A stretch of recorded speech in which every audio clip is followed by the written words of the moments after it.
This talk in some ways is self-indulgent. I don't know if it really fits in with the territory stuff. If I have to make it work, what I would say is Messiaen deterritorializes the bird refrain. Bussotti deterritorializes music. And John Cage does too. But basically what I'm going to do here is talk about the opening image of Neo Plateau. And that's really all I'm going to do. And we'll see how this works out. This is a rendition I've not run through publicly ever. It's got some stuff added into it that's not where I want it, but I'm not capable of moving stuff without a mouse. So I'm going to try to see if I can keep my head straight here about where I am in my little narrative. But it's going to focus on 1958 and 1959 at Darmstadt. And I'll tell you what I mean by that in just a second. Now we're going to see if this little clicker thing I have works today. No, that's the wrong one. Okay. So I don't want that one. I want this one. Okay. No, I don't want to end show.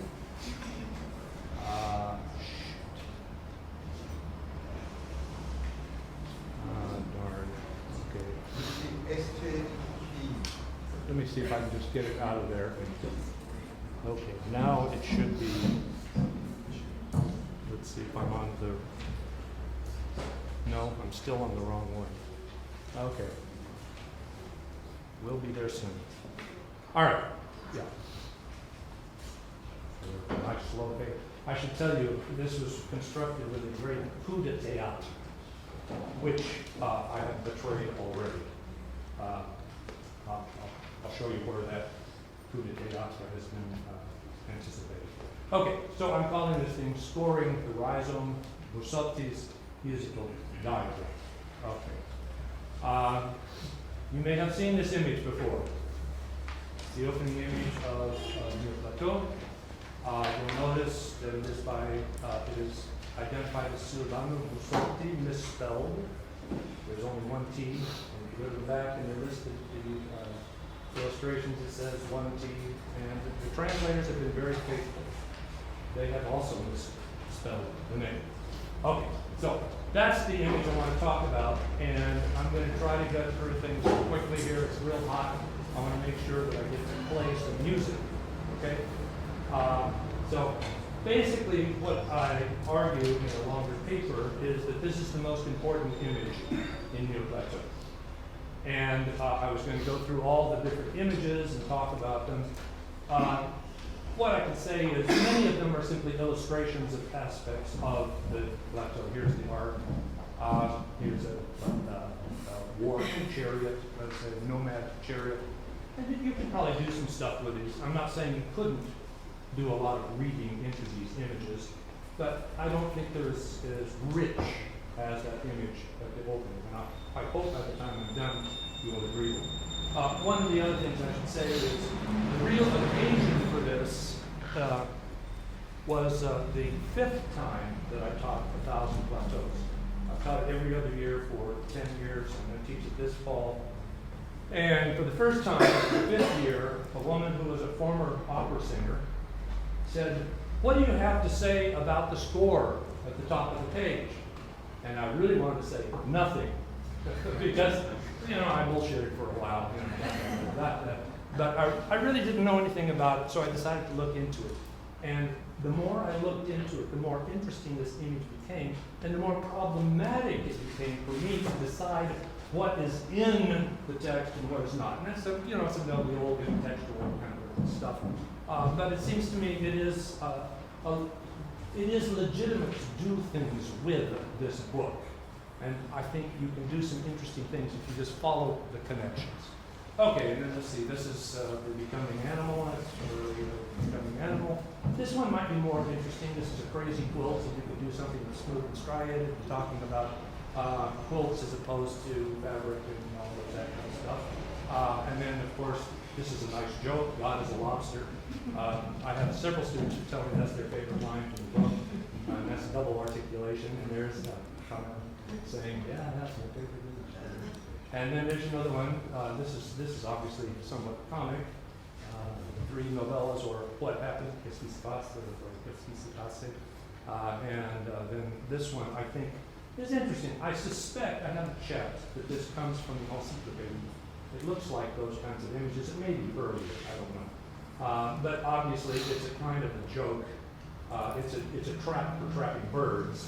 And the idea is that we are like dumb birds that get trapped by the state. I think that's the joke. And of course, here's from Dr. Mabuse, right? Isn't that the one? And that's the Model, right? And then here's the Einstein and the computer, and there's a little bit of, obviously we're talking about the brain of Einstein, that Feuerbach talks about in mythology, and here the interface of the computer and so on.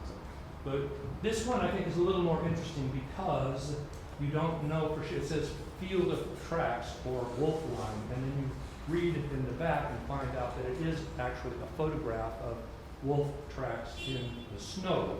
And I think that's interesting in that the trace of the wolf is all that's left in Freud. So maybe you could do something with that. This is the old Dogon. They also are known as the bozos. My wife calls them the Dogon bozos. It's really an incredibly rich, complex culture in Mali, Sudan area. One of the most highly developed mythologies in the world. And you would think, well, all cultures have highly developed mythologies. I don't think that's quite true. I read about the Xhosa people in connection with another project, and they agree with those anthropologists who say, no, we borrow from here and there, but mostly we have a kind of a magic culture. We don't have a whole elaborate mythology. Whereas the Dogons have this Le Ganapa, that is the book, The Pale Fox. What's the guy's name? Rio, I think is his name. Rio. Marcel Rio. Rio, yeah. Right. Yes. Have you read the book? Yes. Yeah, I mean, it is astounding, isn't it? It is an astounding book to see how complex that culture is. Astounding, okay, yes it is. Yeah, okay, well, at any rate, you can do a little more with the faciality one. We have the idea of the frontal view and then the side views and the two faces, the despotic profile and then the passional one. It's clear that Deleuze and Guattari got this out of Jean Carré's L'Espace et Placard, which they cite, and interestingly, he gives 3 images. He says all painting is about the look, le regard. And he says everything is either eyes or substitute eyes. It's a really interesting book. And he starts with the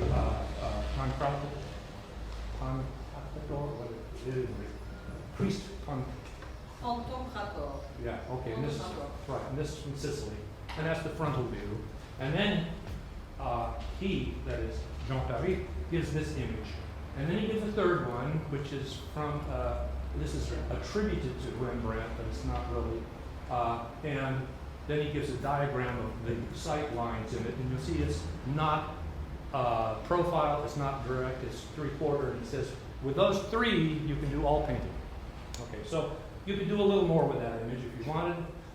This is, of course, for the micropolitics chapter, and there we're entering works of art, and I think they're richer, and you could probably do a lot with that Leger, Men in the City, and then the Paul Klee one, the Twitter, whatever it is called, for the retail net.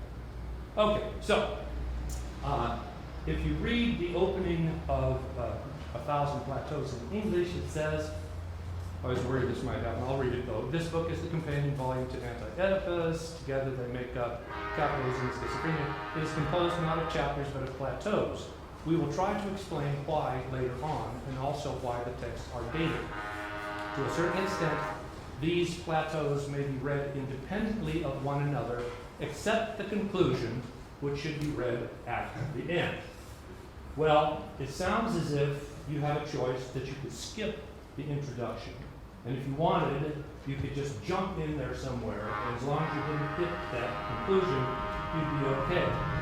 What I wanted to point out, and this may be a small point, is in the English edition, you have that page on the recto, and then you turn the page, and you can see the opening page. So you can read that without seeing the first image. May seem like a small point, but here's what it is in French. It's on the left and on the right. And if you start reading, I dare you not to see that. You are going to see that image and you are going to register that image. So, for that reason, I would say, even if you chose not to start there, you've already started there. Okay. Of course, as I mentioned, this text was originally published as a separate book in 1976. How to Make Yourself a Body Without Organs, and one of the others appeared as essays in the journal Nuit, but those were not standalone publications. And you'll notice that it was called Raison, Introduction, which to me is a rather intriguing title. Introduction to what? Really, because, it stops. So I guess you could read it as an introduction to the concept of raison, but you could also argue that it is an introduction to something that is going to follow. And I think that might be where we go. Because what happens when it shows up here? Same thing, but it's reversed. Introduction, raison. And I would argue it really, though they say you only have to read the conclusion in order, I think they want you to read the introduction first. Okay. So going back, you'll note there is no image in the publication of the standalone one. And many might argue, well, therefore, this image can't be all that important if it wasn't there. What I argue is that shows that it's more important.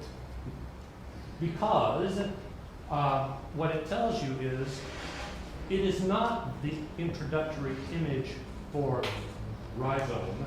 It is the introductory image for the entire book. And it has a certain autonomy, that's my point. And what I'm going to argue is that it is the score for reading Mille Plateaux. It's the musical score for, that's why I'm calling it scoring the rhizome. I could have said scoring Mille Plateaux.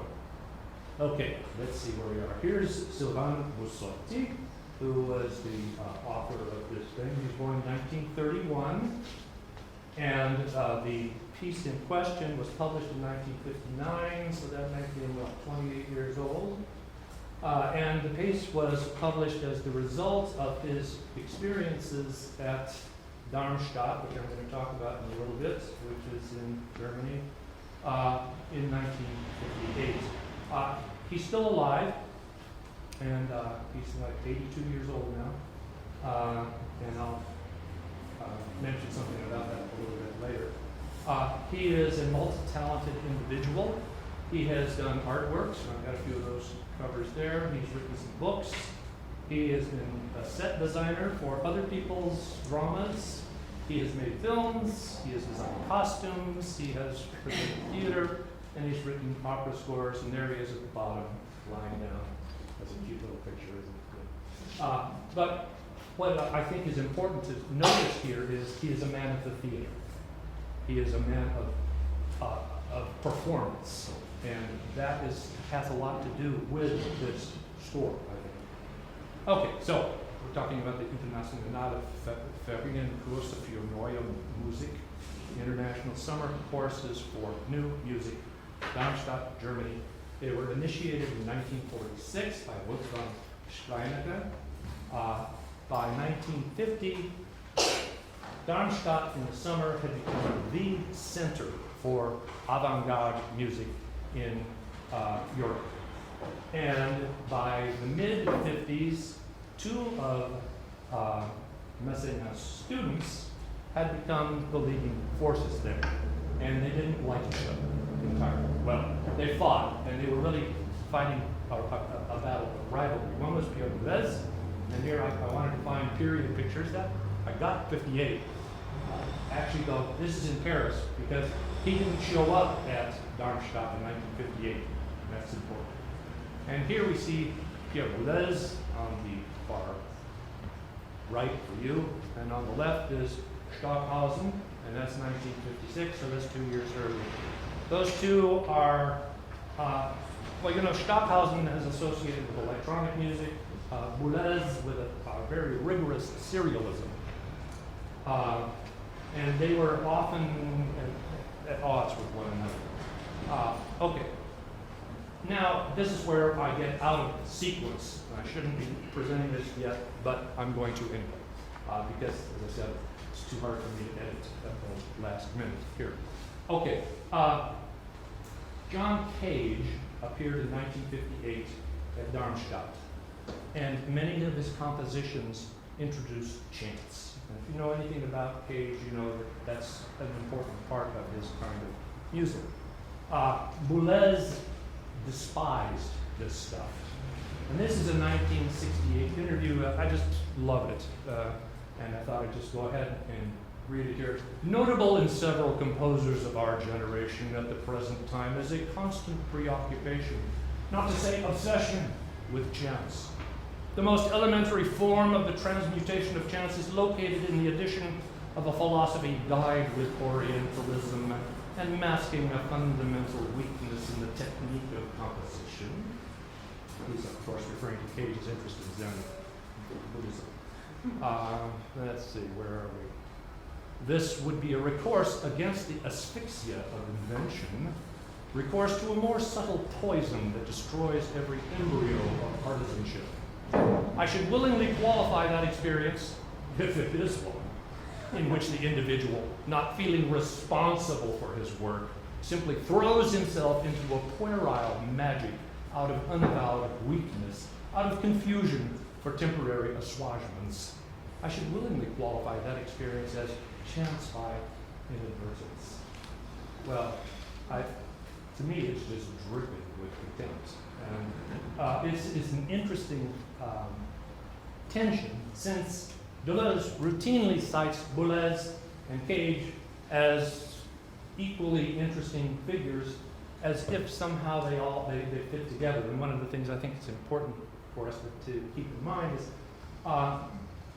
there are distinctions that could be made, which is okay. But I just thought it might be well that you would know that those two were not the same. Bussotti in 1958 was at Darmstadt for the first time. He's 27 years old. Cage is there. What happened was Boulez was supposed to show up, and then at the last minute had to cancel. Stockhausen decided to replace Boulez with Cage. He knew that would enrage Boulez, because he knew that he didn't like Cage. And Cage had stayed away from Darmstadt. This was the first time he had been there, and after being there, he didn't come back for, I don't know, until 1971 or something like that. He showed up with David Tudor, who is one of the great avant-garde pianists of his generation. He did more than probably any other pianist to popularize American experimental composers in Europe. And when Cage appeared in 1958, he and David Tudor, Cage gave 3 lectures with Tudor playing examples from other people's works, and then gave 2 lectures, and then the 3rd lecture he had Tudor play some of Cage's own works. At any rate, Bussotti said he was not really into serialism. He said he was advocating what he called aserialism, which he defines here. And it sounds kind of mush-headed. He advocated aserialism, which he defined as the dialectical rebellion of the humanistic attitude in the man who writes music against the stiff aridity of systems. Now remember, he's just 27 years old. But basically what he's saying is, I think, is that he rejects both Boulez and Cage. Or rejects is too strong a word. He is highly influenced by Cage, but he is trying to differentiate himself from Boulez and from Cage, and primarily because both of them have a kind of ascetic, that is, self-denying kind of intellectuality. And what Bussotti wanted to embrace was an affective, kind of performative notion of music. And I think part of what influenced him was David Tudor at the piano. David Tudor would get inside and sort of reach into the thing and grab at it, and then he'd pound on it and beat on it. It was really a theatrical event, and I think that was part of what Bussotti liked so much. Let me see where I got the slideshow here. Okay, I'll go back. There's an interesting article by a guy named Paul Antonello and his Osborne, something called Gay Darmstadt, and talking about what was going on in 1958 at Darmstadt. Deleuze is gay, Cage is gay, and incidentally, I've heard several people say, oh, well, David Tudor was his lover. No. Apparently, we have correspondence where it's clear that Cage sort of made a move towards Tudor, and he immediately rejected it. Merce Cunningham is the person that Cage lived with for much of his life.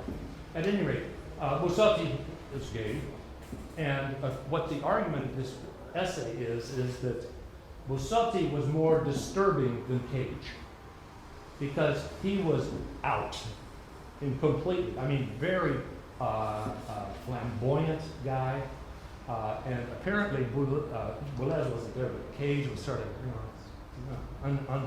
uneasy with this guy who was just real, well, all I can say is flamboyant, shall we say.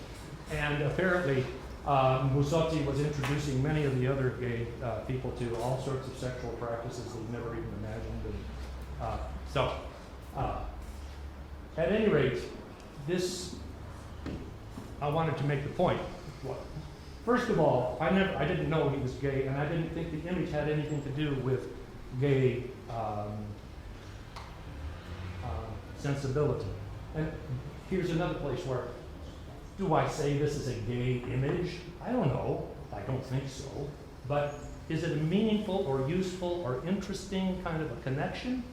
To me, it is something worth contemplating. At any rate, Eric Ullman, who has written some really nice stuff and who's been very generous in answering my emails, writes this about Bussotti. He says, Bussotti in 1964 writes this piece that is sort of the culmination of all of his more libidinal tendencies. And I'm going to show you that in the 5 pieces, piano pieces for David Tudor, that gay sexuality is explicit in piece number 5. So so it was inspired in 1958. That is the 5 pieces for David Tudor. It was published in 1959, and then later on he becomes more and more open in his thought about music as a vehicle for the erotic, and it's in the Passion for the Facade that you see this culmination. In La Passion, the latent eroticism of Bussotti's graphic style, incidentally, Bussotti is often associated with graphism. That's the term that is often used, and that is the use of a musical score as both a visual entity and as instructions for musical performance. Okay. And opulent instrumental writing becomes explicit. The flautist must strip partially. The singer and conductor lie together on a divan. The percussionist functions as torturer, and the 2 pianos characteristically alternate between violent deluges and delicate explorations of unusual sonorities. Cage's theater of the absurd has been transformed with the added inspiration of Artaud's theater of cruelty into Bussotti's theater of eros. I just thought I'd show you a few images from this score. This is the score. Bussotti, whatever you think of him, he is an incredible draftsman, at least you could say that. I don't know if you want to say, I'll let the artist people tell me he's an artist. But he is an extraordinarily talented, what I want to call a draftsman. And here is the dedication page. It is a, what is it, chamber mystery with a tableau vivant, is what it says. Here's one of the preparatory scores. Does that look weird enough? I don't know. Here's another one. I don't know what to make of all this stuff. This is before you even get going. Here is the title page, and if you look across, you'll see towards the top there, I don't know if this is the yeah, there we go, Sylvan, and then Omega, it says there, Bussotti, and then it is Opera, and then it is, say, La Passion, Selon Ça. Okay, so there's another title page. Here's, there are 3 pages where you have actual figures in the score. And don't ask me how you perform this stuff. I have no clue. But here's another one that's kind of nice. And here's another. So at any rate, I just thought we'd go through that. And now I'm digressing once again. In 1958, Bussotti made friends with Kathy Barbarian and Luciano Berio, who were married in 1950. They had a daughter in 1953, and that's why I think that is when that photo was taken. We didn't get a date, but roughly that time. Kathy Barbarian was an American of Armenian descent who had trained as an opera singer, had come to Europe, was singing opera, and she met Berio, and she said that we had no language in common but music, but we fell in love. Well, it didn't last. And in 1958, I guess Bussotti, Kathy Barbarian, and Berio were hanging out together a lot. They were good friends.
I wanted to make sure it was over. I can't tell. Okay, and there's the different. And I also took off the musical notations to see what it would look like if you were thinking of it as a map. It would be, of course, not with no lines this way, and that's an important point. You'll notice that there are no bar lines. What are bar lines there for? They are to coordinate the co-sounding of things and to measure time. Clearly, without them, time is open. Okay, and ta-da.